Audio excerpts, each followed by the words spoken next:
Bodega Par de Valles, más de 50 años de historia vitivinícola. Blancos, rosados, tintos y crianzas en las variedades Prieto, Picudo y Albarín. Par de Valles, de Valdevimbre al mundo. Bueno, no sabes el placer que tengo ahora mismo por tener aquí a una compañera de la 8 León, presentadora del programa 8 Magazine Salamanca, pero leonesa de pro. Leonesa en el sur del reino. Muchas gracias por invitarme, Emma. Para mí sí que es un honor estar con vosotros aquí hoy contigo, por supuesto. Y además has sido no solo de los libros y de la lectura, sino también has sido del programa muchos libros después. Sí, me encanta. Te lo decía antes, te lo comentaba fuera de cámaras, y es cierto que es un programa que me gusta mucho. Creo que fomenta la lectura, que es importante, y nos permite también quitar ese miedo a no recomendar algún libro, algo que nos haya traído una mala experiencia, que es importante también. Yo no sé si tu género favorito es la historia, seguro, pero la novela histórica. Sí, por supuesto. Me gusta mucho porque yo en mis ratos libres estoy matriculada en Geografía e Historia, entonces me gusta mucho leer este tipo de novelas porque creo que aprendes de una manera diferente, te mete mucho más en aquellas sociedades, en aquellas culturas como puede ser la egipcia, como puede ser la sumeria, la babilónica, un montón de culturas que de cualquier otro modo podrían parecer mucho más lejanas y que no son tan diferentes a la nuestra como solemos pensar. ¿Con qué época o con qué sociedad te quedas? Porque te gusta, no porque quisieras vivir en ella, ¿eh? Sí, hombre, yo creo que sería muy redicho decir que Egipto tal vez. ¿Sí? Pero también me gustan mucho los hititas, que son muy desconocidos, a no ser que vayamos a misa y escuchemos las cartas de San Pablo a los hititas o cosas así. Es una cultura, una civilización muy desconocida que se enfrentó a los egipcios y luego consiguió de una manera muy hábil aliarse con ellos mediante políticas matrimoniales. Entonces me llama mucho la atención también porque son muy desconocidos. Oye, tienes buena memoria porque lees mucho y veo que me mencionas muchos nombres, muchas cosas, muchas civilizaciones. ¿Tienes buena memoria? Yo creo que sí, pero patina un poco. Yo creo que sí que tengo buena memoria, sobre todo para listas de faraones y demás, aunque son las primeras cosas que luego se olvida uno, pero bueno, para la carrera te las tienes que estudiar, las tienes que aprender, y luego si te gusta ya es más fácil recordar. Una cosa es estudiar y otra cosa es leer y disfrutar de lo que estamos leyendo. Tú has disfrutado, tenemos 3 libros aquí encima de la mesa, has disfrutado con 2 de ellos. Sí, con uno no tanto. Con uno no tanto. No sé por cuál quieres que empecemos. Lo que tú quieras, eso ya es elección tuya. No sé, vamos a hablar de pirámides, de Egipto. Pues sí, pues vamos a empezar hablando de Egipto precisamente, y de Egipto relacionado con León, si te parece. Empezamos por León, ¿sí? Que mucha gente puede preguntarse que qué tiene que ver León con Egipto. Pues tiene que ver a Nacho Ares, que es el autor de este libro, El sueño de los faraones. ¿Qué es leonés? Nacho Ares. Leonés, afincado en Egipto durante muchos años, pasa grandes temporadas de su vida allí. Sí. Prácticamente yo creo que el 85% de su tiempo lo pasa en Egipto.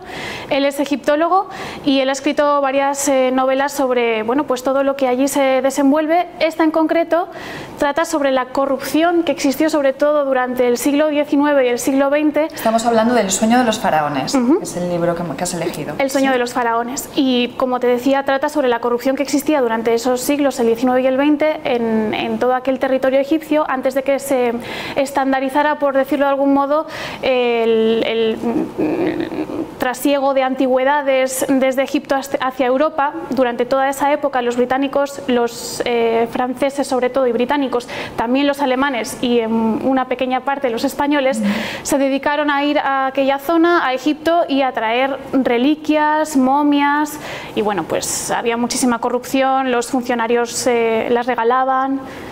Esto es una novela. Estamos hablando de una historia, tendrá un protagonista o unos protagonistas. Sí. Háblame de ese protagonista. Pues el protagonista es un arqueólogo que, pues en el año 1874, si no me equivoco, se desplaza hacia Egipto y descubre toda esta corruptela, todo este entramado de, de tejemanejes, y al mismo tiempo es el encargado de hacer un poquito de Indiana Jones. A través de su trabajo llega a descubrir la tumba de un gran faraón, que no vamos a revelar para que así pueda la gente, si le interesa, leerlo. Y pues es, como te digo, pues un pequeño Indiana Jones que además destapa varios fraudes arqueológicos. En la redacción, la forma de escribir de este leonés, de Nacho Ares, ¿cómo es? Pues es bastante cercana, porque no son temas sencillos. Yo creo que es bastante sucinta en el sentido de que va al grano, no te explica relaciones familiares de que si el faraón tal estuvo casado con tal, que si era de la tercera dinastía, que a veces eso echa un poquito para atrás al lector en este tipo de novelas sobre Egipto, y hay algunos autores que sí que abusan de ello. Entonces me parece que es bastante accesible, incluso a la gente que no tenga ningún tipo de conocimiento sobre Egipto, porque yo la leí cuando no sabía nada todavía. ¿Y te enganchaste? Y me enganché. A raíz del sueño de los faraones de Nacho Ares, que dice en la contraportada: nadie debe profanar el sueño de los faraones. Bueno, pues el sueño de los faraones, nos quedamos de momento con este libro, que sí que recomienda Ana Ester.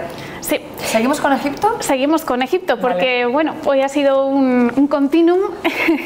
El siguiente de los libros, hoy, exactamente, de momento. La pirámide mortal. Javier Sierra.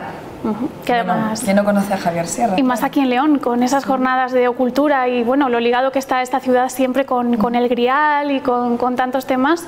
¿Cómo te llegó este libro? Pues este libro me llegó a través de la televisión. Me lo enviaron de la editorial porque venía Javier Sierra a Salamanca a presentarlo en 2014. Yo acababa de empezar en la televisión hacía unos meses, yo creo que esto fue en octubre y yo había empezado en junio. ¿Ya te habías leído este?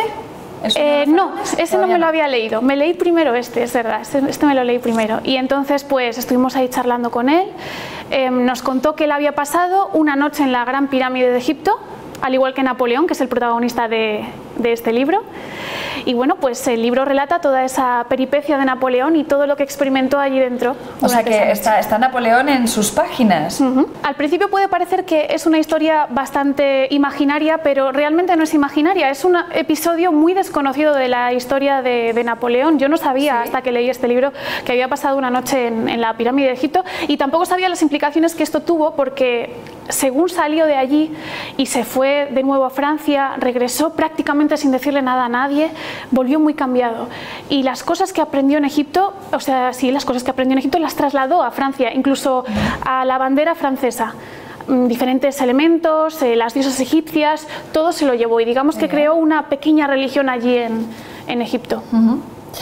Bueno, pues también nos quedamos con este de Javier Sierra, La pirámide inmortal. ¿Tú eres lectora de autores o de libros, lo que te vaya llegando a tus manos? De autores como Javier Sierra sí, porque siempre he leído mucho de este autor. Me gustó mucho El maestro del Prado, La dama azul, libros que tiene sobre misterios y enigmas por España, incluso tiene uno con otro leonés, Jesús Callejo, también, con él tiene un libro sobre ello, y me gusta mucho, pero bueno, también suelo leer libros que por el título me llamen la atención. ¿Has estado en Egipto? No he estado en Egipto y nunca veo el momento adecuado para ir. A ver, podría ser, imagínate, de luna de miel, podría ser un viaje muy bueno. Vale, pues ahora sí, vamos al momento que todo el mundo teme. El que no recomiendas, el que no te ha gustado, con el que no has disfrutado, claro, no habla de la temática egipcia. No tiene nada que ver, además. Cuéntame. Cuentos para pensar, de Jorge Bucay, un libro de autoayuda. Tengo que decir que yo no creo que existan libros de autoayuda. Yo creo que la denominación es errónea, porque la autoayuda es la que te das a ti mismo. Y no creo que un libro sea autoayuda. Es una herramienta para conseguir esa autoayuda, pero bueno, no sé, eso ya es otro debate. Pero ¿y ayuda a qué? Sí. Esa es la gran pregunta. ¿Ayuda a qué? ¿A salir de un pozo, tal vez? Pero yo creo que una persona que a lo mejor está experimentando una depresión o un caso de acoso escolar, que era lo que a mí me pasaba cuando leí este libro, no sale con un libro de estos. Y muchas veces terminas peor, porque le das más vueltas a todo lo que tienes dentro y lo que necesitas es desconectar. Es mi opinión. Yo entiendo que hay gente que piensa lo contrario. ¿Que tú cuando leíste este libro sufrías de acoso escolar? Sí. ¿Y por qué llegaste a este libro? ¿Te lo regalaron? Me lo regaló mi madre. Este me lo regaló mi madre, y es un momento de tal desesperación que lees cualquier cosa que te pueda ayudar. Utilizas todos los recursos, lecturas, películas, al fin y al cabo todo lo que tengas en tu mano. Y no me ayudó porque al final sí que son historias de superación, son cuentos microrelatos o poesías muy cortas que te enseñan gente que está peor que tú y cómo esa gente superó sus miedos. Pero a mí no me ayudó porque le das más vueltas a aquello en lo que está sumergido. Fue mi caso. ¿Qué edad tenías? Tenía 15 años. 15 años. 15, 16, sí, fueron un par de años. Bueno, hay diferentes temas, digamos, está indexado de esta forma: El buscador, El temido enemigo, Juan sin piernas, Darse cuenta, El cuento dentro del cuento, Codicia, El oso. ¿Quieres leer algo? Si quieres leemos un pequeño párrafo, aunque también hay cosas que, bueno, pues... Por ejemplo, los obstáculos no estaban antes de que tú llegaras, los obstáculos los trajiste tú. Entonces, son cosas que si las lees en contexto pueden entenderse, pero para una persona más joven, a lo mejor que todavía no ha alcanzado ese grado de madurez necesario para leer este tipo de cosas, pueden malinterpretarse. Puedes llegar a pensar que tú eres el problema. O el culpable, claro. El culpable, etcétera. Que esa frase así, sacada de contexto, claro. Un poco de miedo. Tengo que decir una cosa a favor de Jorge Bucay, y es que es médico, entonces especializado en psicoterapia. Yo creo que él sabe de lo que habla, pero a mí en concreto este libro pues no me ayudó mucho. Cuentos para pensar de Jorge Bucay no le ayudó mucho a pensar a Néstor. Muchas gracias por acompañarnos en muchos libros. Muchas gracias a ti, de corazón. Un placer. Me lo he pasado genial, muchas gracias. Igualmente. Gourmet Asturiano Santina. Sidras, quesos, faves con denominación de origen, conservas del Cantábrico y gran variedad de cachopos con ternera asturiana. Gourmet Asturiano Santina. Tu rincón con sabor asturiano en León. Enrique, profesor de latín, sí. Zamorano y amante de la poesía. Sí, sí. Me viene muy bien que vengas. Han venido lectores con libros, con poemas, pero yo necesito que alguien me convenza de una vez a que lea poesía. Ya. Y tú, que veo que me has traído los tres que son poemarios, Sí, son poemarios. a ver si me convences de que lea poesía. ¿Por qué debemos leer poesía? A ver, Enrique. Bueno, ante todo hay que leer poesía. Si se tiene sentimientos, pues en algún momento determinado de nuestra vida, pues tenemos que acercarnos a la poesía. Hemos aprendido muchas cosas de pequeños, ¿Sí? cantando, con ritmo, con poesía, y después pues lo olvidamos porque pensamos que la poesía es algo distante, difícil, complicado, oculto, solo, digamos, al alcance de unos pocos. Parece que hay que saber mucha literatura para leer poesía, y no es así. Simplemente hay que despojarse de muchas cosas, sobre todo de esos prejuicios, y sin ningún miedo acercarse a los anaqueles de las librerías o de las bibliotecas y escoger poesía de autores contemporáneos, que los hay muy buenos, los hay muy malos. Sí. Y hay de todo, claro, según gustos también. Los clásicos de siempre, que son preciosos y que no hay que olvidar. Y atreverse, simplemente atreverse, ser osado, o sea, atreverse. Decía Horacio aquello del sapere aude, ¿no? Atrévete a saber. Bueno, pues atrévete a leer poesía, que no pasa nada, que no vas a caer en debilidades por decir aquello de yo leo poesía, porque había también muchos prejuicios, ¿no? Es decir, bueno, lees poesía, eres como delicado, demasiado delicado, no, esto no es. ¿Y la gente que se aburre leyendo poesía? ¿Es que no tiene sentimientos? No, es que a lo mejor necesitan acercarse a la poesía de otra manera, o sea, de una forma más sencilla. A veces escogemos a los autores menos recomendados, porque son como aburridos y demás, pero hay que... a veces los tienes en casa. Los que traigo aquí son poetas locales. De Zamora. Son poetas locales, pero bueno, algunos, por ejemplo, como Juan Manuel Rodríguez Tobal, pues tiene una dimensión, es muy conocido en España y fuera de España. David Refollo, bueno, pues está comenzando, es un poeta joven, y Ángel Fernández también tiene un largo recorrido, pero no es muy conocido. Entonces, no pertenecen a los cenáculos, ¿no?, tan habituales de la poesía de este país, poetas que venden. Ni desde luego es la poesía esta que ahora abunda en los anaqueles de las librerías, el tipo Marwan y demás, que es poesía de consumo inmediato. Es como la comida rápida, que no sirve para nada, o sea, no alimenta.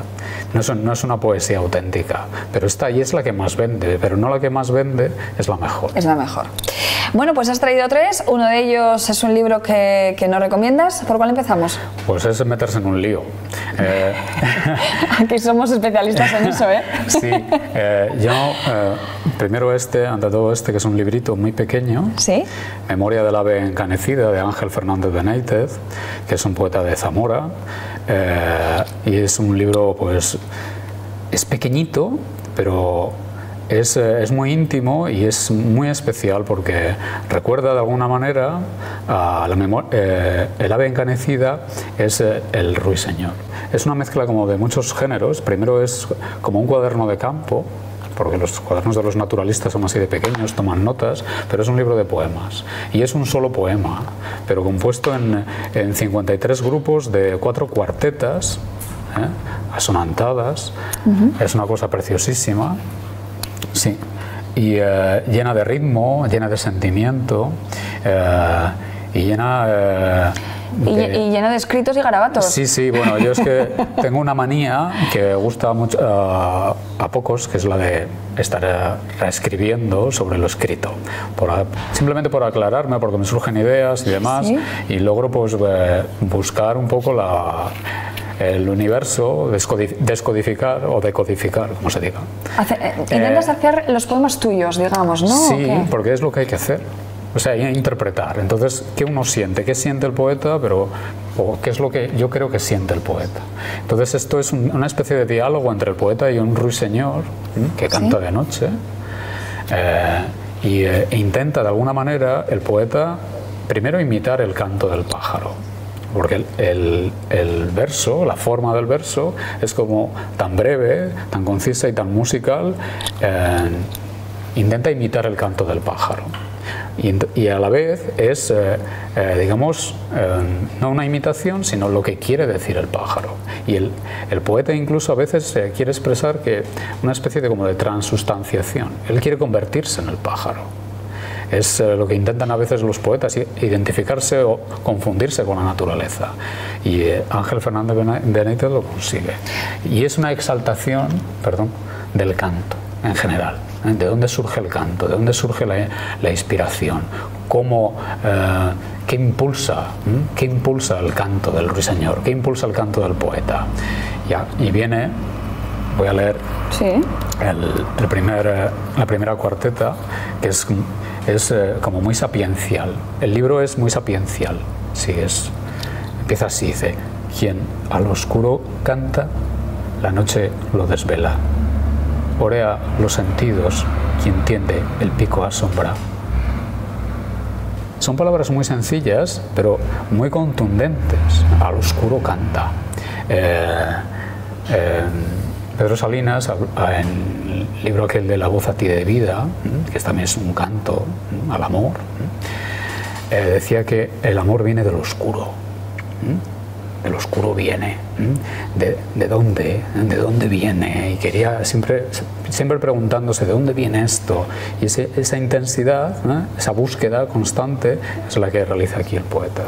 ¿Tú escribes poesía? Escribo poesía, intento escribir poesía. Bueno, hago mis pinitos. ¿Y hay alguien más en tu familia que escribe poesía? Dentro de unos instantes la presentamos. Bueno, ¿nos vamos a por el siguiente? Sí. Venga. Esto era de Juan Manuel Rodríguez Tobal, se ha publicado recientemente.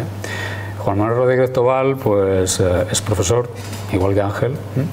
Ángel es profesor de lengua, Juan Manuel lo es de latín también y de cultura clásica, y es un experto traductor. En esta editorial, en Hyperion, ha traducido a Catulo, a Safo, a los griegos, a los líricos, y Juan Manuel ha conectado perfectamente, como poeta castellano, ha conectado perfectamente con el espíritu de los griegos. Este es un poeta más oscuro, si se quiere decir así. Es más difícil, no se llega tanto a él. Y este libro, de algunos libros que he leído suyos, este sí que lo recomiendas. Este sí también lo recomiendo. Tiene algunas claves y es un poco de difícil interpretar, porque habla de cómo el hombre ya maduro se halla en un mundo que no esperaba. El esto era es como una especie esa de conclusión, de llegar a un sitio y decir, esto era. Era esto, ¿no? O era esto. Un tanto decepcionante. Entonces, cuando uno ya madura y llega a determinada edad, ve que la vida auténtica, la vida que es puro alumbramiento, lo digo por ahí en una nota, está precisamente en la infancia. Allí, y en la infancia es cuando ya empezamos a llenarnos con los sentidos, nos machacan, porque nos llenan ya de cosas que acaban poco a poco, socavan con la realidad, con la inocencia, con la ingenuidad, con la virginidad, si quieres, entenderlo así, y él lo llama las piedras. Y curiosamente hay una expresión en latín que es lapides loqui, una expresión muy coloquial que quiere decir ofensas. Y las piedras pues vienen a ser casi como ofensas a la propia naturaleza del ser humano desde el principio. Es decir, todo aquello que percibe y todos aquellos desengaños que va acumulando el ser humano, ¿no? Y que al final de la vida pues se convierten en algo como asfixiante. Y el poeta se salva porque remonta, él lo dice por ahí, el hilo de oro que le lleva hasta la infancia. Él ha hecho su mundo, como todos los poetas hacen el mundo con palabras, y no hay otra manera de comunicarlo. Bueno, poesía profunda, porque al final es verdad que leer esta clase de poesía lo que te hace es viajar hasta tu interior, hasta tu yo interior, y no todo el mundo le gusta eso. No todo el mundo le gusta saber lo que hay dentro de uno mismo, ¿eh? Es que es muy difícil y es un riesgo muy grande. Igual no te gusta lo que igual dices, esto era, o era esto, lo que yo tenía dentro. Nos vamos a por el que no recomiendas, Donde la ebriedad, de David Refollo, que yo ya directamente, la portada me da un mareo. Sí, es ebria. Sí. Porque, bueno... Total, además lo que dice el título, claro. Donde la ebriedad es un remedio del gran libro de Claudio Rodríguez, poeta también zamorano, qué casualidad, que se titulaba así, Don de la ebriedad. Ah, qué juego de palabras. Claro, que es un poemario que además resultó premiado con el Adonais cuando el poeta Claudio Rodríguez contaba 17 años. Y fue en sus tiempos, en el año 50 y tantos, supuso en sus tiempos pues el surgimiento de una voz poética sin igual, una poesía absolutamente distinta. Y evidentemente era un don, o sea, Claudio Rodríguez tenía un don. David Refollo lo que quiere hacer en este libro yo prácticamente no lo sé. Es verdad, porque lo he leído no sé cuántas veces y entonces yo pensé, digo, vale, es una evocación de aquel libro, de las influencias de Claudio Rodríguez, que estos poetas también la tienen. Se ve en algunas cosas, algunas reminiscencias por ahí, pero es que este va y coge el título y forma una palabra con don y de y hace don de la ebriedad. ¿Qué quiere hacer con ella? No lo sé. ¿No le conoces al autor? No, no lo conozco. No lo conozco, es un tipo joven y tal. Bueno, tiene cierto eco, o tiene su público, es natural, pero yo no sé. Y aparte del título, ¿por qué no recomiendas este poemario? Porque yo no he hallado, claro, hablamos de mi opinión, pues entonces claro. Yo no he hallado pizca de sentimiento. Decía Unamuno aquello de... Unamuno escribió no mucha poesía, pero la que escribió fue muy contundente y dijo en una ocasión, piensa el sentimiento, siente el pensamiento. Yo aquí no he hallado pensamientos y los sentimientos, pero no van de la mano y están locos. Y entonces sí, y hay poemas que no sabes por dónde cogerlos. No sé de qué van. Y aparte que ahí pues el autor es publicista y entonces bien, bueno, pues se nota pues digamos un poco el juego de la imagen. El poema contiene muchos códigos QR que remiten a un dominio, donde la ebriedad.com, donde el poeta habla pues de la génesis del libro. Habría que saber cómo escribió, en qué situación escribió este autor, si estaba sobrio o ebrio. Si uno indaga, hombre, toda la poesía es ebria. O sea, la buena poesía en términos generales es ebria. ¿Ah, sí? Sí. O sea, la inspiración poética es el entusiasmo. Y los griegos hablaban de entusiasmo como algo propio de aquellos que estaban poseídos por una divinidad. Ya. Por Baco. El entusiasmo, exacto. Aquí te puedes dejar de llevar por lo báquico o por lo apolíneo. Claro. O sea, por lo loco o por el equilibrio absoluto. Hay poetas que bailan, son bipolares y bailan con las dos cosas. Bueno, tenemos que dejarlo ahí. Sí. No recomiendas a Donde la ebriedad. A mí no me ha transmitido. De David Refollo. Y me meto en un lío a lo mejor por no recomendarlo. Bueno, oye, que nos escriba, que nos llame y que nos explique las cosas, ¿no? Enrique, muchísimas gracias. Gracias a ti. Ya te contaré si leo poesía o no. Siempre, ya te contaré. que siempre es recomendable, un poquito. Sí. Bueno, no hace falta pues tragarse un libro, sino abrir de vez en cuando un libro y leer algo. Eso sí, Zamora sí que lo visito. Un besazo a los zamoranos. Gracias. Cualquier edad es buena para leer, pero también para ponerse en forma. Si tienes más de 40 años, únete al Gimnasio 40 Senior Fitness Club, un centro deportivo donde te sentirás como en casa, haciendo deporte a tu ritmo. Gimnasio 40, ya no tienes excusa. ¿Te gustaría participar en muchos libros después? Mándanos un WhatsApp al 670-782285 y te daremos toda la información. Anímate y ven a hablarnos de tus libros favoritos. No importa tu edad, solo tu pasión por la lectura. She was 17 and she didn't care, 'cause baby's gonna take